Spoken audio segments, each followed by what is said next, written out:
Depuis la nuit de tombe, les êtres humains ont levé les yeux vers le ciel et ont observé les étoiles avec émerveillement. Ces petits points brillants qui illuminent la nuit ont toujours fasciné les civilisations du monde entier. Pendant longtemps, personne ne savait vraiment ce que c'était une étoile, ni comment elle apparaissait dans le ciel.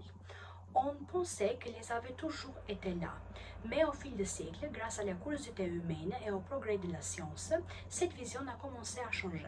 C'est à partir du XVIIIe siècle que les premières théories scientifiques sur la formation des étoiles ont vu le jour. Les philosophes Kant et le mathématicien Laplace ont proposé une idée révolutionnaire pour l'époque. Les étoiles, toutes comme les planètes, pourraient naître à partir de nuages géants de gaz et de poussière présents dans l'espace. Cette hypothèse, appelée plus tard l'hypothèse nébulaire, affirmait que la gravité pouvait faire se fondre un nuage interstellaire sur lui-même, formant ainsi une étoile au centre.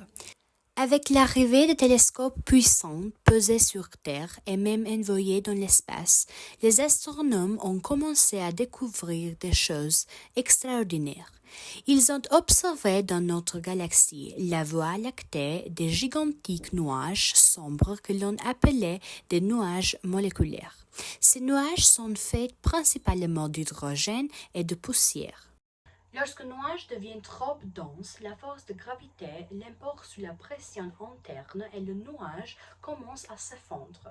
Au centre de cet effondrement se forme une petite boule de matière. C'est une proto-étoile, c'est-à-dire une étoile en train de naître. Au fur et à mesure que cette proto-étoile se contracte, sa température augmente. Lorsque la température devient suffisamment élevée, les réactions de fusion nucléaire commencent dans le cœur de la protoétoile, transformant l'hydrogène en hélium. C'est à ce moment précis que l'étoile s'allume et commence à briller. Elle est née. Ce processus prend environ 1 million d'années, mais il laisse des traces observables aujourd'hui grâce à des outils modernes comme le télescope James Webb. Aujourd'hui, grâce à des instruments modernes comme le télescope James Webb, nous sommes capables d'observer directement la naissance des étoiles presque pas à pas. Ce qui était une hypothèse au XVIIIe siècle est désormais une réalité visible. Nous pouvons suivre comment la gravité, la matière et le temps transforment un nuage de gaz en un astre lumineux. Comprendre ce processus, c'est non seulement percer le secret de l'univers, mais aussi celui de notre propre origine.